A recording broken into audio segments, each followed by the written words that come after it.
Hey, my name's Jack. I'm the founder and former editor-in-chief of Crack.com and the host of the new How Stuff Works comedic news and pop culture podcast, The Daily Zeitgeist. Our goal is to tell you about the ideas that are out there changing the world. We talk politics and news, but we also cover supermarket tabloids, which might seem stupid, but millions of people pass those every day, and they absorb the ideas on the cover whether they want to or not. We also take movies pretty seriously because when we picture something that we haven't experienced, you generally use movies. You probably picture Terminator 2 when picturing a nuclear explosion, even though that's not actually what they'd look like. Anyways, we're trying to take the temperature of what's affecting the national shared consciousness, which sounds a little more hippie-ish than we actually are. But fair warning, guys, some of the content can get a little edgy, so not for young ears, but trust us, it's all in good fun. So go to Apple Podcasts and listen and subscribe to The Daily Zeitgeist. It's very good, is our catchphrase. We're kind of workshopping it.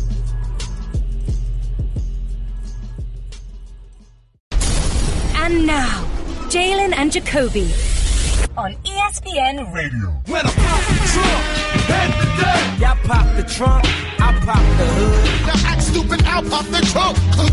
Now give me your boom. He is Jalen Rose. What up, Doe? I'm David Jacoby. And on the cool check-in. Center stage on the mic. And we putting it on wax. It's the new style. We're Jalen and Jacoby. What do we do? We get to find individuals that have consistently supported our program. Up 60% from this time last year. Exactly what they want via radio, podcast, and television. Well, when we last talked about Lonzo Ball, he was sat out the fourth quarter of a loss, and guess what? Things have turned around for him. Most importantly, he got a haircut, which I think led to his recent successes. But he balled out, messed around, and got a triple-double. Still didn't shoot great from the floor, but his 16 rebounds were the most in a rookie since Steve Francis had 17. We know that was a long time ago, anyone who has seen Steve Francis recently. Jalen, are Lonzo Ball's shooting woes overshadowing what has been a pretty solid start for the rookie? I don't think so. The enormous hype and the build-up from the time he was at UCLA by the media, clearly by Lavar. Once he got drafted number 2 by the Lakers and Magic Johnson, the expectations have gotten so enormous, we can't appreciate the fact that this is a young player, hasn't performed 20 games in the NBA, and already has more triple-doubles than I did in 13 years. Do I have a problem with the fact that he can't shoot? Yes, that's an issue. The game is a lot tougher when you can't shoot. But that is something that he's going to be able to remedy. And if we're going to base him on the Jason Kidd trajectory that so many people try to put him at, then you can't appreciate what he's doing as a young player. I think he's continuing to grow. I'm going to keep the expectations down. And based on that, the Lakers will not be in the playoffs. But, yes, he's going to continue to improve and hopefully show he can be a starting point guard for a long time in the NBA. Well, there was the haircut over the weekend, the triple-double over the weekend, but there was this from Lonzo Ball over the weekend, which is one of those I need to talk to Jalen Rose about this moments. They were playing against the Suns, and as it happens in the NBA, a little scuffle breaks out, and, you know, we got some Laker players running over to kind of help out, and you see Lonzo here. Lonzo calmly walks past the entire thing, looks back a little bit, and then acts as if it's not happening. He later said about the incident, quote, "It's the NBA. People ain't really going to fight, so I ain't trying to get no tech." Jalen, is this veteran savvy and experience and just speaking the truth? Or was this bad body language and he should be helping out his teammates if there's a scuffle? It's one of those things where I don't judge by the reaction to the media. I'm going to pay attention to what he would do if that happened again. Oh, okay. And based on what I just said, he would make sure that he's involved. Because being a part of a team, it's about camaraderie. And yes, you may not like the fact that your teammates in a hold-me-back moment or in a little bit of a dust-up, but at the same time, it is your duty to go be a part of that. You don't have to go in there throwing haymakers or pushing people out of the way or anything like that, but you can come and be a peacemaker to check on your teammate. That will be something in the future he does different. And the thing that's getting lost about that video, there's another rookie in there from Detroit. His name is Josh Jackson. And when you get a chance, watch how he's responding to the skirmish as a member of the Phoenix Suns. He wanted it a little too much. This is something that I want to bring up, though, because I kind of disagree here. What I saw Lonzo Ball saying is, I don't need to be a peacemaker because there's no violence. This is the NBA. I don't need to check on my teammates because no one's in danger. This is the NBA. The worst thing that can happen is you get some bad breath in your face, you know what I mean, from an opponent. There are going to be no punches thrown. This is going to diffuse itself quickly. So let me just get back to my bench and we all know where this is going to end up, so why not just understand that from the very beginning? Why not? In sports, the dynamic of team is understood in a lot of different ways. When somebody throws you a pass, you point at them and say, good pass, or you actually verbalize it. You may tap somebody on the backside. You may be on the free throw line. Somebody makes the shot, you go give them a little bit of dap. Somebody drives to the basket and they fall down, you help them up. Someone sacrifices their body defensively, you help them up. That's just the exercise that comes with being a band of brothers. Okay. Jalen, it's time for the Don't Get Fired topic of the day. And now, the Don't Get Fired topic of the day. Well, it has come to this. When we last had this story, it was the President of the United States, President Trump, asking for and then receiving the proper thank yous and appreciation from the 3 UCLA basketball players that were held in China on shoplifting charges. President Trump spoke with the president of China, according to President Trump, and helped in them sort of easing them back to the States. Well, he got the thank you from everybody. But when asked about it, LiAngelo Ball's father, one of the players who was arrested for shoplifting, just kind of downplayed President Trump's role in this. Well, guess what? He tweeted. President Trump, the President of the United States, tweeted, quote, now that the 3 basketball players are out of China and saved from years in jail, Lavar Ball, the father of LiAngelo, is unaccepting of what I did for his son and that shoplifting is no big deal. I should have left them in jail! Exclamation point. Jalen, why is the President of the United States taking Twitter shots at Lavar Ball? You shouldn't bust your arm to pat yourself on the back. But one of my favorite nicknames besides Worldwide West is Commander in Tweets. And the one thing that I learned is you don't do things for people because you hope for a favorable response. You do them because it's actually the right thing to do psychologically and emotionally. And when you're in a position of power, you can't be having Twitter fingers saying that you should have left some American citizens in jail that are minors that already apologized to you. Now, on the other hand, also, Lavar, just to be factual, they were also never in jail. Correct. You would think that for public consumption, he would want to play the whole song and dance game, and I wouldn't be here to call either one of these gentlemen a dotard in any way, shape, or form because I wouldn't do such a thing. But what I will say is the level of respect and contrition that the president thought he was going to get, even though he didn't get it, it's not a reason to still keep it going back and forth between the two individuals. You did the deed, let it go. If the individual don't appreciate it, keep it moving. We be moving, you know, we keep it moving. One thing we did today, Jalen, is, Thanksgiving is coming.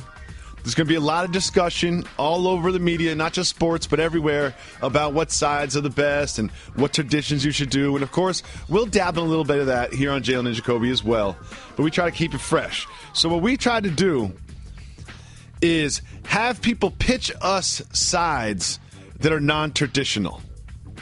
Are you ready for this? Let's get it. Eurostep P says, I come from a Jamaican family. We put curry chicken in our Thanksgiving dinner. I support that. I would much rather have curry chicken than turkey. Turkey's always the worst thing on the plate. We don't need that. No doubt. We don't need that. Next thing we got. Oh, no. They're trying to get us fired here. Anthony Smith says buffalo mac and cheese. What is buffalo mac and cheese, Jalen Rose? Buffalo mac and cheese, I'm not sure. But I know it's cultural, no doubt. It's probably mac and cheese with like some buffalo wing sauce in there. That's what I'm going to go with, I guess. I know it's cultural for sure. Next, we have this from Javier. Broccoli pie. Are you listening? Broccoli pie, I'm not rolling. You don't even know what's in it. Broccoli, melted Velveeta cheese. Hit the brakes, hit the brakes. Hit the brakes. I do know what's in broccoli pie. How? Broccoli. Melted Velveeta cheese, that sounds good. Ritz crackers and butter, casserole style. Butter should never be like a main ingredient in a dish. No. You know what I mean? Like butter can be in there, but it shouldn't be listed. No. It says it's an in-laws tradition, and it's not that bad. Okay. I just saved hundreds of dollars by switching to Geico. I've never felt more alive. Disclaimer. Geico cannot guarantee you will feel more alive. You either possess functioning respiratory and circulatory systems, or you do not, or you are a zombie. If you are indeed a brain-starved zombie and you would like to save money on car insurance, the Geico legal team applauds your excellent life choices, even in your shambling afterlife. But we strongly encourage you to visit geico.com or download the Geico app. Please stay a minimum of 500 feet away from our large and presumably delicious, delicious brains. Geico. 15 minutes could save you 15% or more. Jalen, the Boston Celtics just keep winning. They win. Going into this evening, they have a 15-game win streak that has been fueled by their defense. The Celtics are giving up a ridiculous 97.7 points per 100 possessions, the only team under 100 points per 100 possessions, far and away the best in the league. However, on the flip side of that, they are 18th in scoring per 100 possessions. Jalen, for them to be serious championship contenders, do they need to score more on offense? I never thought that this was the year for them to be championship contenders or to advance and win the Eastern Conference. However, this level of defense can be maintained and allow them to achieve something this year that they also achieved last year. That's to be the number one seed in the Eastern Conference and have one of the top overall records in the NBA based on that level of defense, tenacity, the ability to get stops at certain points of the game with multiple players on the floor has made this basketball team special, especially without Gordon Hayward being in the lineup. So, Jalen, this is something that you're really good at. You're really good at breaking down the minds of media members like myself. And my question for you is, in my circles, when I talk with friends or colleagues or whatever, I find that I'm not alone in one of those people that still doubts the Boston Celtics. They've beaten the Warriors. They've won 15 games in a row, probably 16 by the time you're seeing this. Jalen, why do people like me still doubt the Boston Celtics? You must ain't talked to the Podfather recently. Well, Jalen, the Podfather isn't exactly unbiased when it comes to the Celtics. Here's why, because while you're able to have that level of success during the regular season, we can't take anything away from that. But we all know there's a different level when you're playing 7-game series. And so once the Cleveland Cavaliers get Isaiah Thomas back and Tristan Thompson back, Derrick Rose is able to play and compete on a consistent basis. I think they have what it takes to win the Eastern Conference. But I'm not going to take away from what the Celtics are doing right now. I'm still going to enjoy the journey. I'm going to appreciate the teams that show up on a nightly basis, like you just said, and take care of business versus the other elite teams in the league and look really well doing it with Kyrie Irving at the point, Al Horford at the center, the emergence of Jaylen Brown on both ends of the floor, Jason Tatum competing defensively but really getting it done on the offensive end, putting Marcus Smart in the game, getting timely starts, Rozier giving them quality minutes, Marcus Morris as a stretch four. They have a terrific team, and I'm going to enjoy it. They do have a terrific team, and when asked about whether or not he was the face of that terrific team, Kyrie Irving said this, quote, "I wouldn't call it being the face. Boston Celtics is the Boston Celtics. I'm one of the leaders here. I live presently, so every day is another day to experience things as a group. I just try to bring that wisdom and knowledge to the table." Jalen, is Kyrie Irving the face of the Celtics? The actual face of the Boston Celtics is Brad Stevens. Good point. But because before Kyrie got there, this level of success they already had it. This is what enticed him to want to go run with that squad. And me and you have talked about this. If you gave Danny Ainge some sodium pentothal, that's truth serum, thank you, Doug Collins, shout out, and made him choose between Brad and Kyrie, who did Jacoby say that he would pick? Taking Brad 100 times out of 100. So, Jalen, face of the franchise. Sunday night, the Timberwolves were playing your Detroit Pistons. The Pistons had a 1-point lead, 6.2 seconds left. Jimmy Butler's on the line, and here comes Reggie Jackson. Reggie Jackson is changing defensive assignments, sort of delaying Butler getting the ball. Butler shoots to tie the game, misses. The Pistons go on to win. Jalen, do you support this sort of gamesmanship at the free throw line at the end of a game? I do, and Jimmy Butler was having a terrific evening. Once he got fouled on that play, I felt like he would miss one, and not that in practice there aren't times where you don't shoot 5, 10, 20, 50 free throws in a row, but you don't normally shoot 3 straight free throws in pressure situations, so that's why I felt like he would miss one. But the thing that gets overlooked is what Stanley Johnson was doing on the free throw line. Because I used to do that all the time. What was that? What's the that, half Mr. Rose? fake, the half jab, that. the half fall in before they shoot. He did that on the first 2. On the second, it was really pronounced. I thought they were going to call a lane violation. So between him doing that and Reggie Jackson doing what he did, I felt like Jimmy Butler would miss one. He did. Detroit went on to win the game. There's an entire stadium full of thousands and thousands of people that are yelling, they're screaming. You know what I mean? Like they face these difficult conditions all the time. Does the ref delaying you getting the ball for 1.5 seconds actually change whether or not you're going to make the free throw? It's a rhythm thing. And while Minnesota was playing at home, it's still late in the game. It was a pressurized situation. And so anything that disturbs your rhythm. What happens every time somebody goes to the free throw line? They do a routine.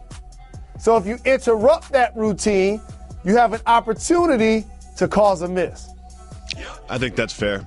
And finally, we're going to move on to this, Mr. Rose. Kevin Garnett has been speaking with Bleacher Report about a lot of different things. One of the things he spoke with Bleacher Report about is a gentleman that he's been working with that plays for the Milwaukee Bucks. Not Giannis Antetokounmpo, but Thon Maker. Here is what he said about Thon Maker.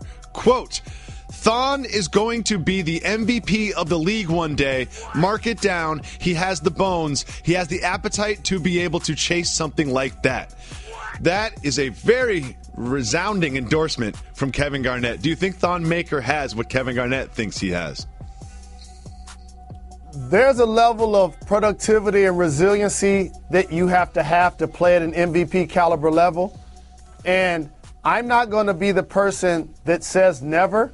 I'm looking forward to see this maturation and this growth to allow him to become a consistent starter, an all-star level player, an all-NBA caliber player.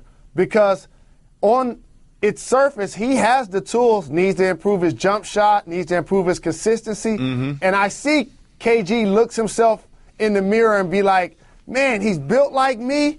Maybe he can achieve what I achieve. But Big Ticket, you was 20-10-5 when you got your MVP. Yeah. And you won a chip in Boston. And your intensity and your motor was terrific. And you're doing a great job on Area 21. But with that being said, I'm not going to heap that level of expectation on them just yet. Realistic goals. Like, let's just average 5 points a game before we start looking at the MVP trophy. Let's just one thing at a time, you know? Jalen, not everything is worth talking about in the world of sports and pop culture. So we have a segment called Keep It Moving. If it is worth talking about, you will tell me to hit the brakes, and we will discuss it. If we don't, me, you, and Method Man will just keep it moving. Disgraced referee Tim Donaghy said the Heat got help in the 2006 finals. Keep it moving or hit the brakes? Hit the brakes. Donaghy was on the Forgotten Maverick podcast when he said that the league essentially used film and trained the referees to somehow sway the series to become a longer series, and it was those referees' calls that led to the Mavericks losing and the Miami Heat coming back to win the finals in 2006. Your thoughts? I was covering that NBA Finals with NBA TV. One of my favorite interviews was actually with Bill Russell. I was watching all white everything. Shout out. With that being said, the Dallas Mavs did go up 2-0. They were playing terrific basketball. At that point of the series, Dwayne Wade was taking about 12 free throws a game. Mm-hmm. After game 2, he started taking 18 free throws per game. But you know why it was happening? He was putting a smack down, and he was dominant, and they didn't have nobody that could stop him. That's why it happened. Tim Donaghy's on that level Let where me it's say like, it again. when I hear his name, I'm just like, all right, Tim Donaghy.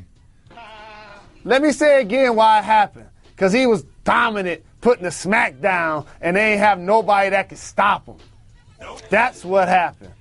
Next, Eli Manning gave a fiery speech before the Chiefs game. Keep moving or hit the brakes. If I'm going to go home, I got to hit the brakes. Oh, well, guess what? I don't have to go home. Keep moving. Jalen, the Oregon Ducks ripped off Miami's turnover chain. Keep it moving or hit the brakes. Hit the brakes. The Miami turnover chain is one of the most important things that's happening in the history of college football. I love the thing so much, but this is the Oregon turnover chain. No bling. They're going with like a rugged look. It's all silver. It kind of looks like one of those stairs that lead to the basement in New York City with that cover on it, a regular sort of junkyard dog chain. What do you think about this trash turnover chain that they bit from the University of Miami? A couple of things. The University of Miami, whoever came up with that idea needs to get a raise because it taps back into a tradition and a culture. I haven't seen so many white people excited to see black guys wear a chain since Mr. T. Now, for Oregon, come on, you can't knock it off. You know I hate Mr. Me Too's. Yep, it's exactly what they did. And the thing is, it's not what you do, it's how you do it. It's like, if you are going to knock it off and do your turnover chain, put your own spin on it. Don't just make the exact same thing, but a little different. Have it be a turnover hat. Have it be a robe. Have it be something else. We will never copy here on Jalen Jacoby. I'm going to have to Google that picture with me and my Miami crew neck on. Shout out. Jalen, we give the people what they want here. Part of giving the people what they want is opening up our Twitter feed, going to our subreddit, reddit.com/r/Jalen Jacoby, and, of course, our voicemail line. If you call 985-80-JALEN, you can leave us a voicemail, and we'll play it on the show just like this. What's going on, Jalen Jacoby?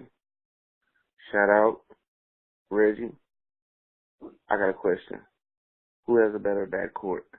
The Mama's boys, CJ and Dame, or Hustle and Flow, John Wall and Bradley Beal? Get back with me, fellas. Keep getting people what they want. Minivan Mafia all day. See you later. Minivan Mafia all day. I'm going to say, in my mind, it is the Wizards backcourt of Beal and Wall that I would pick over the Mama's Boys in Portland. The thing I appreciate about this caller is that both of them is cold nicknames. Let me just throw that out there. And there are going to be a lot of people out there that say, how can it be a cold nickname when you're the only person that calls them that? That's fair. That's what makes it cold. Let me repeat. That's what makes it cold.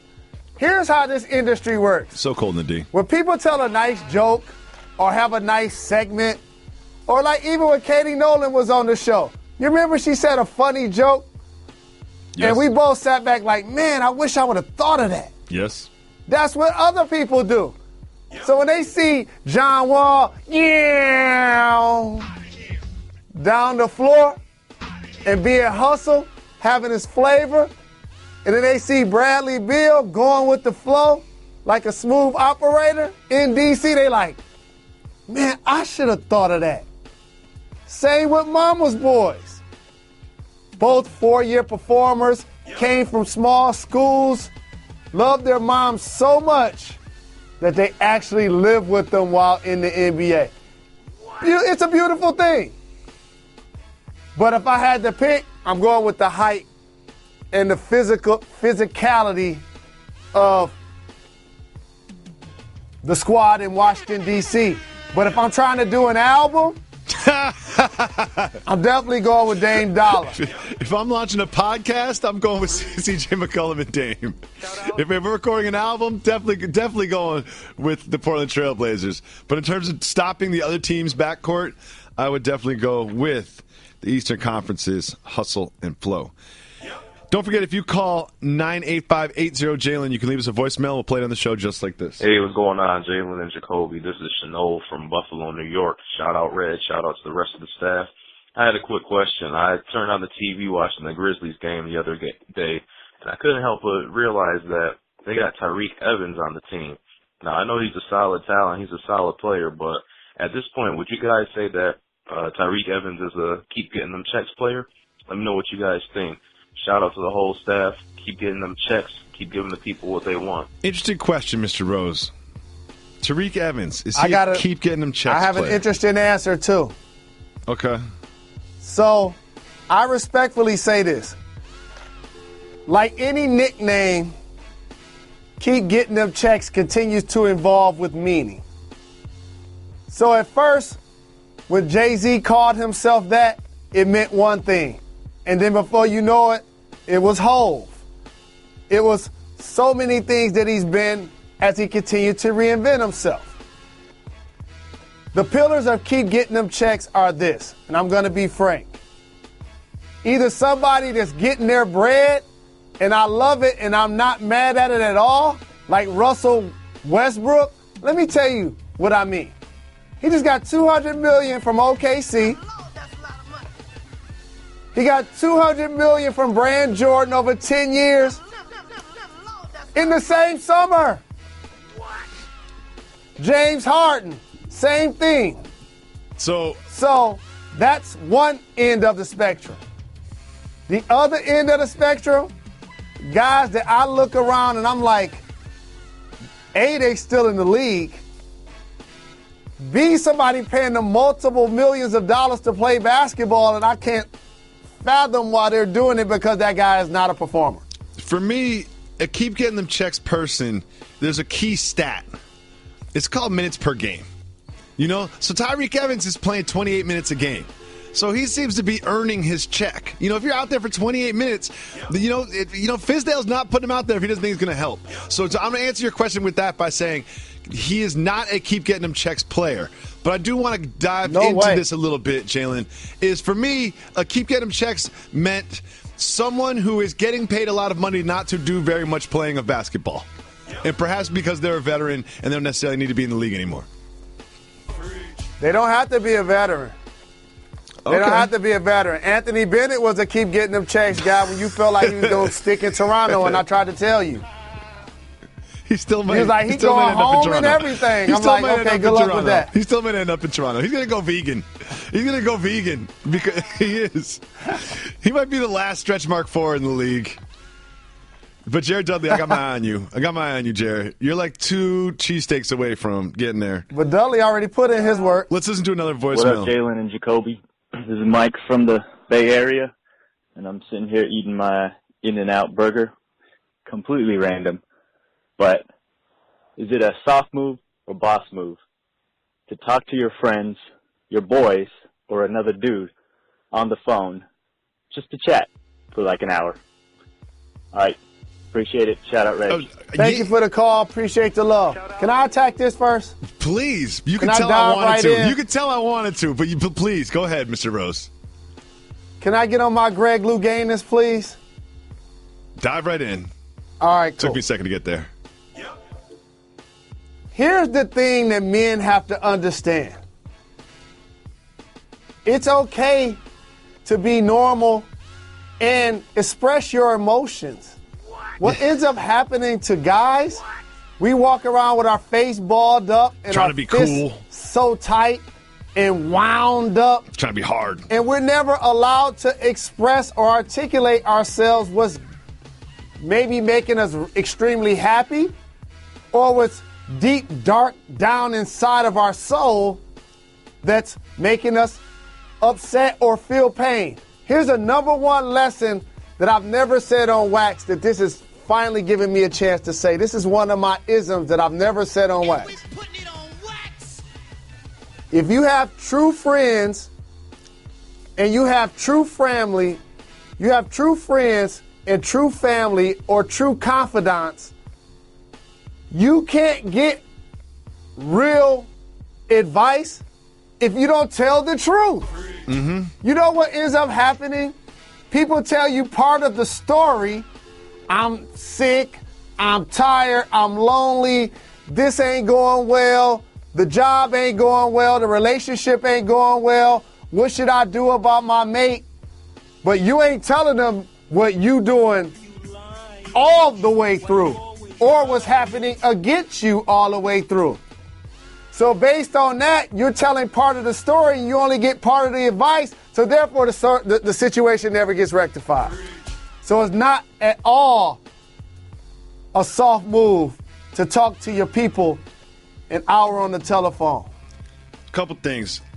Mike from the Bay, I appreciate the shout. Shout out. And the call, always. If it's not cool to talk to your friends on the phone, then I'm not going to be cool. You know what I mean? Like if we're at a point in society where it's not cool, where I'm not hard because I talk to my friends on the phone, like what am I supposed to do? If I talk to my friend on the phone all the time. However, I do it mainly just to waste time. Not that I really care about what's going on in their lives. It just means I'm stuck in traffic. You know, if I'm calling you and you're on my phone and we haven't spoken for a while, I'm definitely stuck in traffic. Or I'm definitely walking the twins on a long walk with the babies. That's how it is. But I check in on my friends all the time. And I think everything's changed a little bit from phone calls to texts. I think people use text to catch up a little bit more than they used to. But one thing I'm still not there with yet is FaceTime. Like, I don't FaceTime with my friends for no particular reason. That's not something I do very much. It takes a lot of battery power. You know what I mean? It feels like I can't just kind of just half pay attention. I feel like I have to be all the way locked in. Like, FaceTiming is not something I have fully embraced quite yet for casual conversations. If I'm away from my family, of course, that's FaceTime. I want to see their faces, just, have them see my face. But outside of that, I don't FaceTime for no reason. I'm rolling with you. And everyone, please tweet at Jalen and Jacoby and let us know if there are any lines as it relates to who you should be FaceTiming. Because I'm locking step with my brother David right here. Not because it takes too much battery power. That's a lie. Oh, no, it does. Yeah, I got battery issues, man. I'm down right now. It's I'm awake for 4 hours. I'm down to 60%. This happens to me every time I get a phone. There was a time where I purposely kept a BlackBerry when I saw the iPhone wave happening, because when I initially had an iPhone, anybody who had my number felt like they were going to FaceTime me. And so I'm like, all right, I know how I'm going to remedy this. I'm not going to even have an iPhone. And then I got the Samsung. You know this period, Jacoby. I do. And then I'm like, all right, I'm going to bow down since my kids live in a different state, and I'm going to FaceTime with them. Yes. I FaceTime with my kids, obviously. I FaceTime with my mom and grandmother. I FaceTime with Molly. Shout out. And that's it. I'm going to say family. I love my brothers. Family and romantic relationships. I love my sister. I'm not against it. But we have never FaceTimed. I know. I'm not against it. I know what you look like. You're not that much to look at. On holidays. I want to see my wife's face. On holidays, you call, and then somebody FaceTime and pass the phone around like they're in the cipher. Yeah. But other than that, just normally, not gonna be able to do it. And last thing, what about people that have your number that just flat out try to FaceTime you when you don't even want to talk to them or return their text? Oh, here's what it is I think that of the FaceTime calls that I've received, 70% of them are from people's pockets. You know what I mean? Like, if I ever see, it's Jalen's name and FaceTime, I know that you're not really trying to FaceTime me. You just put the phone in your gym bag, and it was knocked around a little bit, and I happen to be in your recents. That's how it always goes, especially if it's a dude you haven't talked to in a couple years. All of a sudden, you see the FaceTime pop up. You're like, I'm not, he's not trying to do that. So, as the people, please let us know, what are the levels to this FaceTime business? It might be different for younger people. I found FaceTime is more prominent for younger people. I see a lot of people at Starbucks just holding a phone in front of them, just chatting away with their headphones in. I see a lot of that. I think young people are FaceTiming more than us. I think we might be washed and old. Reggie, I didn't need that. Thank you so much for listening to Jalen and Jacoby. Don't forget, it's a holiday week, but we're always going to give you a dope pod to step to. We'll be back tomorrow on Tuesday with a new pod. We'll have a pod on Wednesday. Thursday, we'll be tryptophaned out. Friday, tryptophan hangover. And then we'll be back next Monday. Jalen and Jacoby always leaving you with a dope pod to step to.